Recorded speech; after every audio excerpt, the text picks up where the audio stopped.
All right, y'all. So, little review.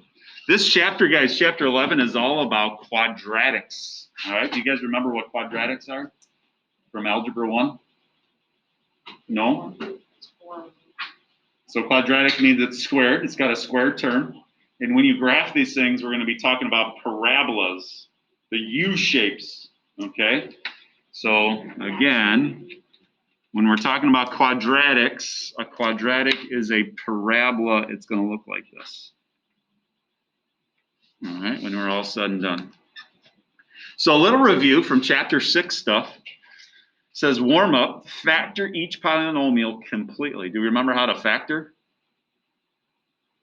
Yes, no, maybe so. So it's been a while. So this is always good review. So this is the first term and this is the last term. And we want factors of f and L to add up to the middle term. I call that the OI term. All right. Again, we have done this before, believe it or not. We did this in chapter 6. Okay. So factors of d squared we know are d and d. And then we got to come up with factors of 121. What are factors of 121? That add up to the middle term, 22. 11. So 11 and 11 are factors of 121. Double check. I always do the smile and nose of SpongeBob. You remember that? So again, that's 11D and 11D. That adds up to 22D. Yes, check. So again, we call this guess and check. It worked out. Perfect. Now, when we have a quantity times the quantity, and those quantities are the same, then we can write it as a quantity squared. Just like that. So final answer I would have is D plus 11 squared. Like, which, for example, like on like my math labs, they would want that over the D. Right. So if they're asking you just a factor. Today we're actually going to solve these now, which we actually did in 6-6. So we have seen this before, even this year with me. So F and L, factors of F and L. Remember, we always look for a greatest common factor. I don't see a greatest common factor here, right? So factors of 6m squared could be 6m and m. It could be 3m and 2m. I don't know. So I'm guessing, I'm checking. I usually choose the factors that are close to one another. So I'm going to try 3m and 2m. Okay. Well, now I got to take factors of -5, and I got to put that here and here. So it could be 1 and 5, 5 and 1. And factors of a negative, one's a plus, one's a minus. So I got to see what's going to work out and what's not going to work out. Remember, I want my OI term, I want -13m. Well, I know the 3 and the 5. So 3 and the 5, what? 3 and the 5 are going to have to end up being multiplied to get that negative. Okay, so 3 times 5 is going to give you 15. That's going to be pretty darn close to -13, right? So you want this to be -5, and then this to be 1. Lily's a nice gal. I just don't know if she's right or not, so I got to check it. So we check her outers. We got to check her inners. So when I multiply, I take 3m times -5. That's -15m. And then 1 times 2 is 2m. Yes, we guessed, we checked. And if we weren't right, if we had the 5 and the 1 mixed up, it would be wrong, and we just erase them and try again. That's why it's called guess and check. If you're wrong, okay. But final answer is this one right here.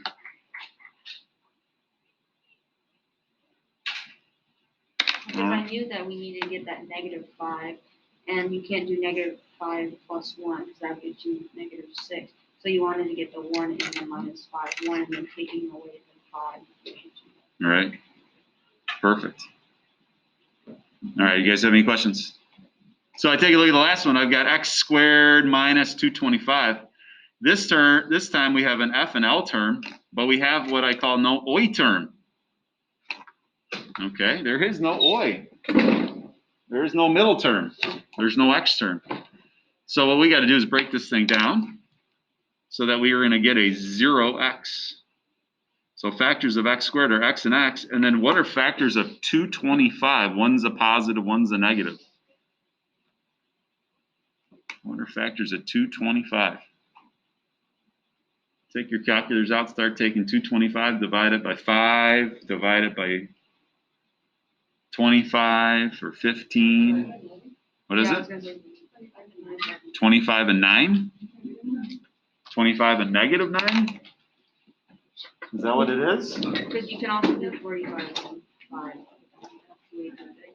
Let's see. I'm taking my fancy calculator out. All right, 225 divided by 9 is 25. Okay, but is 25 and 9 gonna add up to 0? No. Not quite. Why don't you just do 225? So what's another way that we can break that down? So 25 and 9 are factors. Negative 9. So I agree with you guys, 9 and 25 are factors, but when I put those in, let's say I put 9 here and I put 25 here, and I check my outers and inners, that gives me a negative 25x and a 9x. Oh, that's negative 14x. So I want this to be 0x. So, wah, wah, wah. Unfortunately, that one just didn't work out. Well, you could do 225. Okay. So what's another way we can break down 225? By itself? I mean. So 225 divided by 5 is 45. That's not going to add up to 0. 225 divided by, 15. Ah, I get 15. So that's going to be plus 15. So we're close. So we're going to get plus 15 minus 15, right? When I do the outers and inners. All right, when I check these guys here. That's a positive 15x and a negative 15x. Yes, that's 0x. So when I do my OA check, that one worked out perfect. Okay. Unfortunately, 9 and 25, those are factors, but just not factors that add up to the middle one. 225 is one of those perfect squares, and this is what we call a difference. Difference means minus. So this is a difference of squares. This is like x squared minus 9. You get x plus 3x minus 3. Okay. 225 is just not one of those common squares that we see all the time. All right. You guys good with that? All right. So let's put this in action now. Let's start applying when we're trying to solve a basic quadratic. And day 1, we're just going to work on factoring. Day 2, tomorrow, we're going to do the square root method. Well, how about not Saturday? I don't want to come in Saturday. Can we do it Monday? No. Yeah, I don't want to come in Monday or Saturday. That'd be crazy. Or Sunday. Right? I want to go do some fun stuff. Not that this isn't fun. All right, so we want to go ahead and factor. We just remind ourselves how to factor. All right. And it says we can solve quadratic equations by factoring and use what we call the zero product property, which says for any real number, a and b, if a times b is 0, then either a has to be 0 or b has to be 0. Okay. So we have a few things that we got to do. Step number 1, to solve these equations, we want to follow these 2 steps. Set the equation equal to 0 and then factor. And then use the zero product property to set each factor equal to 0 and then solve. So again, this is review from 6.6. We've done this a while back. If I take a look, example 1, I've got x plus 1, x minus 5, those 2 quantities times 0. Well, the zero product property says, hey, take each one of those and set equal to 0. So I'm going to take x plus 1 equal to 0, and I'm going to take x minus 5 equal to 0. You guys remember doing this? Go ahead and solve it. Subtract the 1 over. We get x equals negative 1. And go ahead and add the 5 over. And we get x equals 5. So we get 2 solutions. We get negative 1 and 5. Okay. My math lab might have like x equals, and then you type in negative 1 comma 5 like that. Okay, put commas in between for my math lab. It gets finicky. It does. Okay. The other thing is if it already has the x equals, don't include your own x equals. Because that happens. Yeah, I'll mark it wrong. Finicky is the word of the day. Right? Okay. Now, I just showed a ton of work there, but if you're really good at this, right? Do you have to show all this work? When you see x plus 1, your answer is going to be the opposite, -1, right? If I see x minus 5, opposite of -5 is +5. So we always do the opposites. Okay? So we take a look again. I'm going to go through this pretty quick. We've seen this before. Set each one of those equal to 0. So I get 7x minus 2 is equal to 0. And then I take this 5x plus 4 and set equal to 0. So this has like been factored for us already, right? Go ahead and solve this guy. First thing you would do over here, 2 steps. Jimmy, what would you do with this 7x minus 2? Add 2 and then what?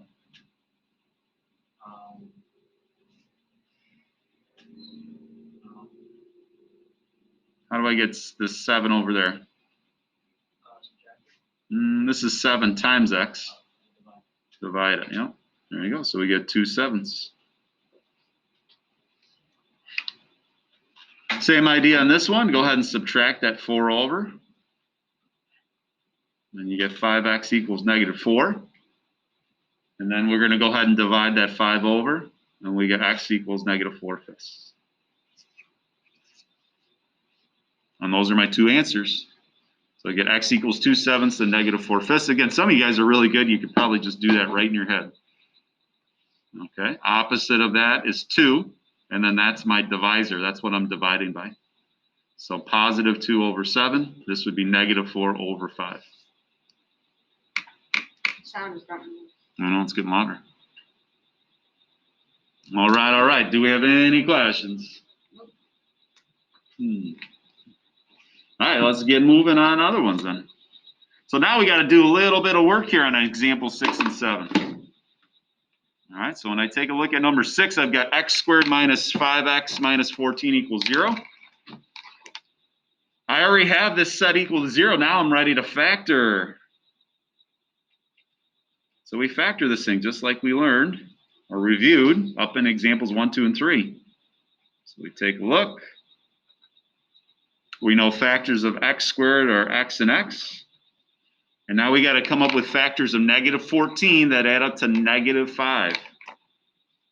So factors of -14, one's a plus, one's a minus, or one's a minus, one's a plus. And we have to do 7 or 2, or 2 or 7, or 14 and 1, 1 and 14. You said 7 and 2. Which one's the positive? Which one's the negative? Because we want -5. +2, -7. Everybody okay with that? So again, just double check. Outers and inners, right? That's a -7x and a 2x. Yes, that's -5x. That was my OA term. And now are we done? Oh, we're not done? That's okay. This is real easy from here, right? If I've got x plus 2, what's my answer? X equals -2. If you need to, take that x plus 2 and set equal to 0. And then x minus 7, what's my answer? Just 7, right? If you need to, take x minus 7, set it equal to 0, and then add the 7 over. Okay. Final answer, I should get -2 and 7, or 7 and -2. My math lab won't matter on how you write those. Okay, let's do a couple more here. Give you some time to work, maybe get some homework done for the weekend. All right, so if I take a look at number 7, I've got 2n squared minus 15n plus 18 equals 0. So this thing's ready to go. I'm going to take factors of f and l, and I want to see that it adds up to this middle term, -15n. So let's go ahead and factor. All right, so factors of 2n squared, pretty easy, 2n and n. And now I got to do factors of 18. Now factors of 18, oh my gosh, let's list all these. You could do 1 and 18. You could do what, 2 and 9er, or 3 and 6. So holy cow, we got lots of options here. So how are we going to break this down here?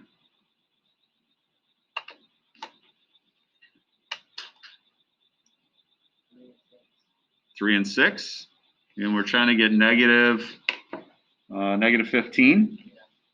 So I know for sure nothing even's going here. So I'm not putting the 2 there or the 18 or the 6. So you said 3 and 6. I don't know. 3, 6. Now, if it's a factor of a positive that add up to negative, these both have to be negative, right? So factors of a positive, 18, that add up to a negative, both have to be negative. Negative times a negative is a positive. Again, got to check these things. Check your outers and inners. That's negative 12n. That's negative 3n. Yes, that's negative 15n. Last but not least, to get your answers, is go ahead and solve those things. Okay, set each one of these equal to 0. Okay, this one I need to add 3 over. And a lot of people think the answer is just 3, but again, it's 2n is equal to 3, so I've got to divide that 2 over. So we should get, I'm going to write right here, I got 3 over 2. And then go ahead and solve this one, n minus 6. Final answer for that is 6. And that should make sense. If I plug this in, 6 minus 6 is 0, and then 0 times anything is 0. Okay, so final answer I should get is 3 halves and 6. Okay, maybe do 1 or 2 more. What do we got on the back? I think there's 3 on the back. Let's do a hard one, huh? Number 10. Oh my, I do want to do 8 too, though. Let's do 8 and then 10. Okay? The reason why I want to do 8 is because this one freaks you guys out all the time. Okay? Because we always forget about this one. So on number 8, I've got c squared minus 5c equals 0. Okay? And we got to be able to factor that one. This goes back to the first rule of factoring. We should always be looking for this. Not LCD. GCF, the greatest common factor. Everybody forgets how to do this. So I take a look. I got c squared minus 5c. I just said what letter twice? A c. So we want to take out the c. And then I'm left with c minus 5. That way, if I distribute, c times c is c squared. C times negative 5 is negative 5c. Okay? Now I use my zero product property. Any questions on how I factor that? We okay with that? Well, GCF. Set each one of those equal to 0. So in that one, I get 0, c equals 0. And set c minus 5 equal to 0. And what do you get there? Positive 5. You guys okay with that? Okay. Easy peasy. It's not so bad. People at home, are you doing all right? Kai, Riley, Madeline?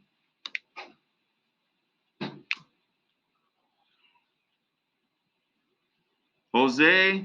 We lost Tyler, or Taylor. She gone. She might be having internet issues. Kai, you're good, bud?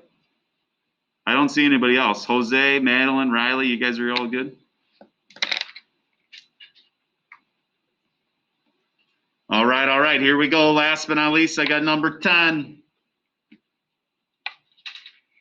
I've got, this is not technically a quadratic because it's an x cubed in front. I've got x cubed plus 13x squared equals negative 42x.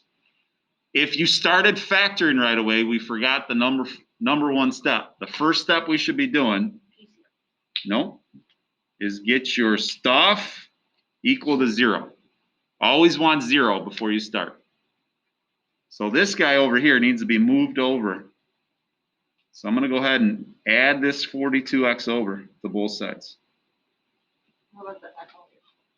Okay, so that way that cancels. That turns into 0. And then I'm going to write in descending order. I've got x cubed, 13x squared, and 42x are unlike terms. One's an x squared, one's an x, so I can't combine those. So now I've got everything in descending order. So the power of x is getting smaller and smaller. And now we're ready to factor. First rule of factoring, first thing I should always look to do. What should I always look to do here? X cubed plus 13x squared plus 42x. Always look for this. GCF, very good. In this case, it has an x, right? So I'm going to take an x out. And that leaves me with x squared, 13x plus 42.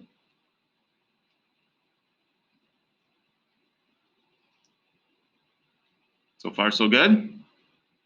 Now, if I cover this up, well, this is a trinomial that I should be able to factor. So what's factors of 42 that add up to 13? So factors of 42, 1 and 42, 2 and 21, 3 and something or other, 6 and 7, 7 and 6.